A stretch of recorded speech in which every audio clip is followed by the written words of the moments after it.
ഏകദേശം ഒരു മാസത്തിൻ്റെ അടുത്തായിട്ടുണ്ട് ലൂക്കയുടെ മുടി വെട്ടിയിട്ട്. അപ്പോൾ നമ്മൾ ഈ ഞായറാഴ്ച എന്തായാലും പോയി വെട്ടാമെന്ന് വിചാരിച്ചു. അല്ലെങ്കിൽ ഇനിയും അതങ്ങനെ ഇട്ടാൽ കാട് പോലെ വളരും. അതിൻ്റെ ഇടയ്ക്ക് ഞാൻ മറ്റേ ഫ്രണ്ട്സിൽ ജയറാമിൻ്റെ പോലെ മുടി വെട്ടി ഒന്ന് കൊളാക്കിയൊക്കെ വെച്ചിട്ടുണ്ടായിരുന്നു.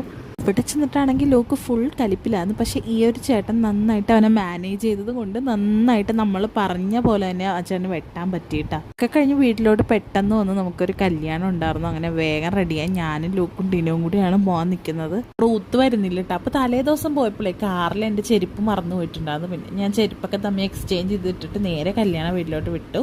വീടല്ല കേട്ടോ, ഹാളാണ് കേട്ടോ ഗൈസ്. അങ്ങനെ അവിടെ ചെന്ന ഉടനെ ഒരു പൈനാപ്പിൾ ജ്യൂസ് എടുത്ത് കുടിച്ചിട്ട് നല്ല തണുപ്പായിരുന്നു. അതുകൊണ്ട് നല്ലൊരു റിഫ്രഷിംഗ് ഒക്കെ കിട്ടി.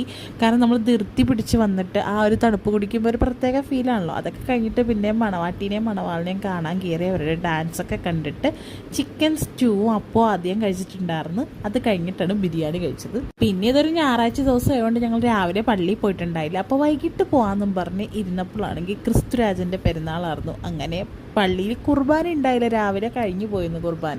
ഞങ്ങൾ വെറുതെ പള്ളി വരെയും പോയിട്ട് പിന്നെ തിരിച്ചു പോന്നു. ഞങ്ങൾ പോരുന്ന ടൈമിലാണെങ്കിൽ ഭയങ്കര മഴയെന്ന് പറഞ്ഞാൽ വെള്ളക്കെട്ടായിരുന്നു കേട്ടോ. ഞങ്ങൾ പോകുന്ന സ്ഥലത്തൊക്കെ നിറച്ച് വെള്ളക്കെട്ടായിരുന്നു. ഒരിടത്തും വണ്ടി നിർത്താൻ പറ്റാത്ത അവസ്ഥ. പിന്നെ മഴയൊക്കെ കുറഞ്ഞു കഴിഞ്ഞപ്പോഴാണ് ഒരു വെജിറ്റബിൾ കടയിൽ കയറി കുറച്ച് സംഭവങ്ങളൊക്കെ മേടിക്കാനുണ്ടാവും കേട്ടോ. അതൊക്കെ മേടിച്ചത്.